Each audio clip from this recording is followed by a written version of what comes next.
Parang laro-laro ka na, bro. Sa camera. Oh. Siya pa rin doon. Sa mga hindi nakakaalam. Sa mga hindi nakakaalam. Ito yung tumatak sa isip ko na sinabi ni Brother Rendon.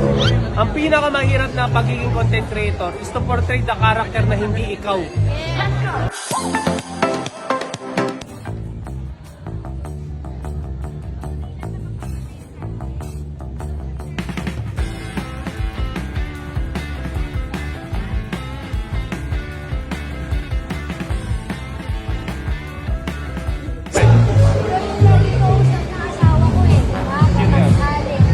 Sige.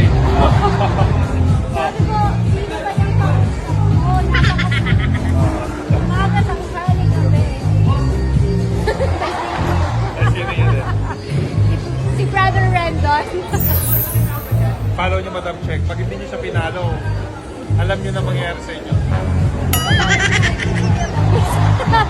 Hello! Ayan na mga my loves ha. Naging selos daw siya kasi lagi kong kausap si GK.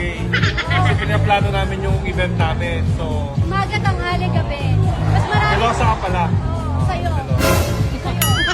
Mas marami kang pagkakataon. Sabi ko sa kanya, may marami. Naging selos, brother eh. Ako pala yung kausap ng asawa ko. Umaga, tanghali, gabi. Umaga, tanghali, gabi, everyday. Walang nangalam mag I love you. Walang nangalam mag I love you.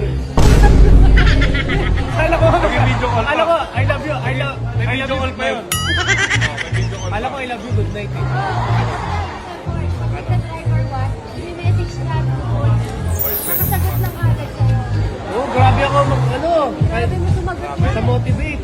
Oo. Hindi, motivated na to eh. Oo, nasampal ako ng katotohanan eh. Sinampal ako ng katotohanan. Pero ang isang maganda dyan, alam mo na sa mabuti siyang kamay. Tama.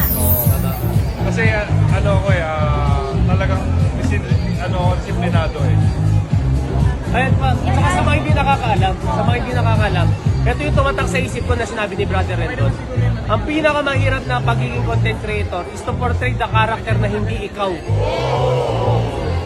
Pare, off the camera. Parang laro-laro ka na, bro. Off the camera. Oh. Siya pa rin doon, off the camera, mabait. Yun lang masasabi ko pati si Arin Bangin. Sa mga my loves ha, ayan, nakilala nyo na si Brother Rendon at si Haring Bangis. Alam nyo na, kaya magpagsintigan na kayo. Ayun yung promotion.